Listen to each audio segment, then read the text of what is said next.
we are now stepping into our next learning goal in the segment that we have called banking. In this learning goal, we'll try to understand about mobile banking and digital banking, something that is current and trendy.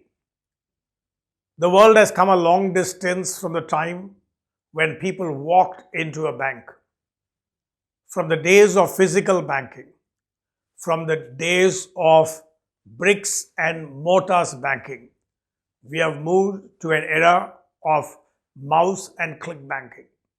We have moved to a situation where you can do banking on the move. What are the options that are available here? What is the kind of care that you must take? All the more because you are tech savvy. All the more because you might have seen less of risks than what people older to you have seen. And therefore, it's important that you be sensitive to the possibilities of losing money.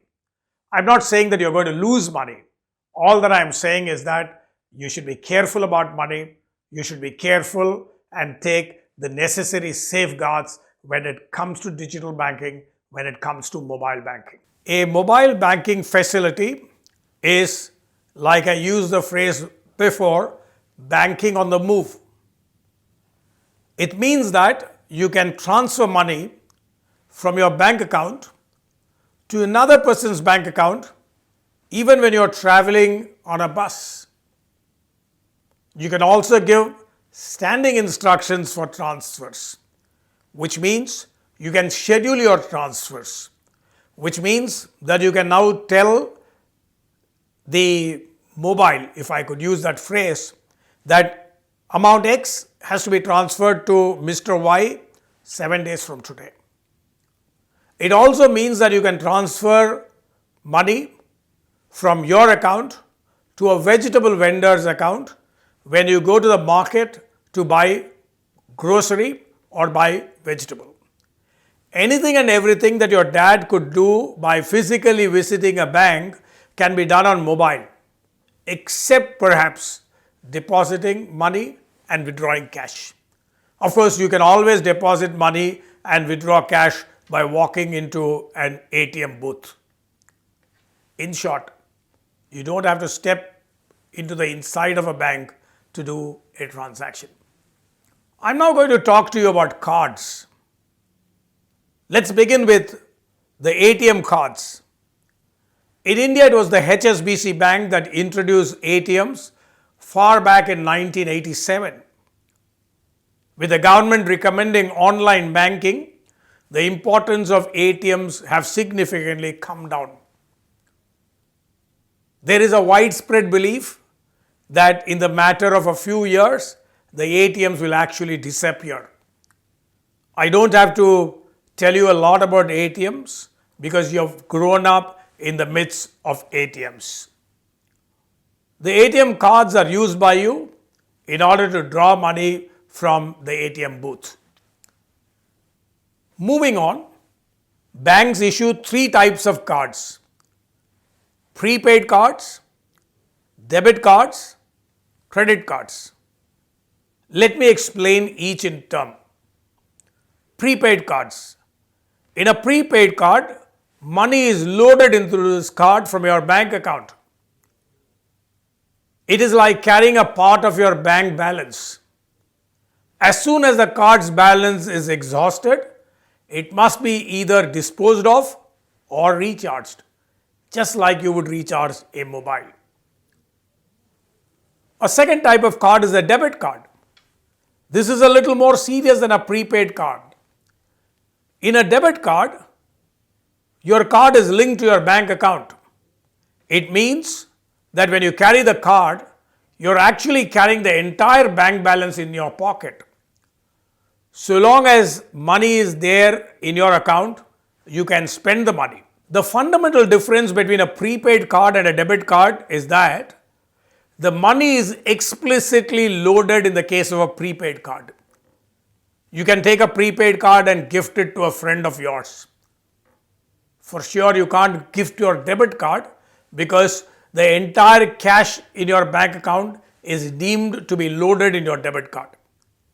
You can also incidentally use a debit card to withdraw money from an ATM. A third important thing is credit card. Banks that are approved by the Reserve Bank of India can issue credit cards. In this case, it is not important how much money you have in the bank. Your money is not drawn from the bank as you make a purchase. You have an overall limit within which you have to spend, and before the due date, which is normally about a month hence, you'll have to pay the sum due. My recommendation would be that you must make sure you pay on time, because otherwise the charges can be extremely high. While each bank has its own rules, normally to get a credit card you need to fulfill a few conditions. Age, about 21. Income, you must have a regular source of income.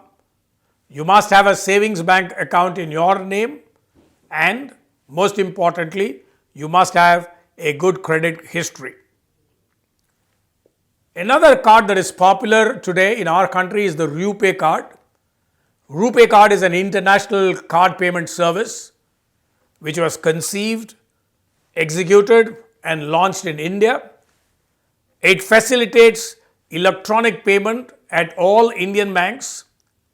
RuPay offers debit card, credit card, debit cum credit card, prepaid card, contactless card, as also a global card, which means that it is a card that you can use anywhere in the world. I now step into digital banking. All of this that we talked about are essentially a subsect of digital banking. At a very comprehensive level, the phrase digital banking is used. Some call it electronic banking or e-banking. Others call it internet banking or i-banking.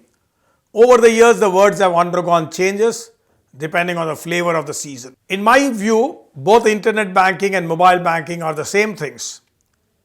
When the bank's website is accessed through a smartphone, people normally use the word mobile banking. When accessed over the laptop, it's referred to as internet banking. So they are just two different mediums of doing the same thing, namely digital banking.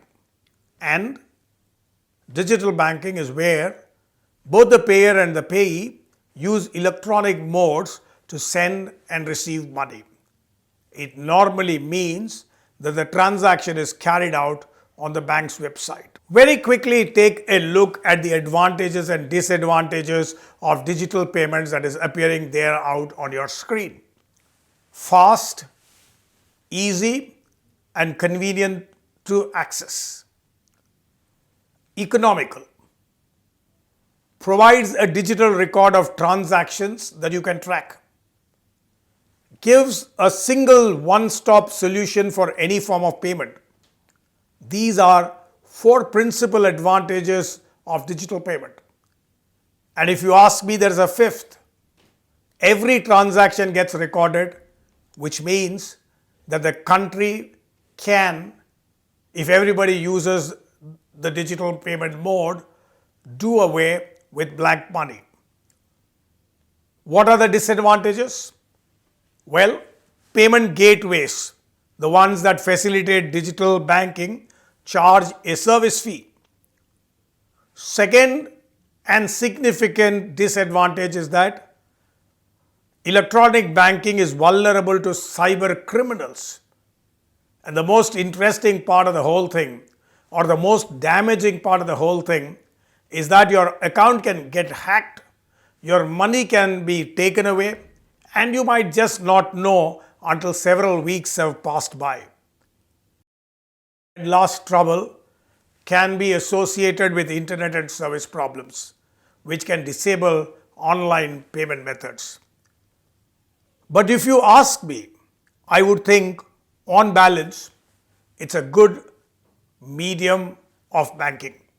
You have now gone through digital banking, and if I could very quickly summarize what I have tried to state here, we have moved a long distance from bricks and mortars banking, where somebody physically went to a bank to have transactions done, to sit at home and bank, where you operate on the internet and you use that small electronic gadget called the smartphone. So banking now is on the move. You can bank while you're studying. You can bank while you're traveling from place A to place B. It's brought in a whole lot of convenience. Yet, at the same time, like with any instrument, like with any opportunity, it also brings in its attendant dangers. The dangers can be covered up, and therefore, if you take the right cover against those dangers, the new form of banking that we are seeing today is actually phenomenal. In fact, lots of changes are expected to take place in the coming years in what is being called Banking 5.0. I'm sure you will enjoy that as well. Thank you.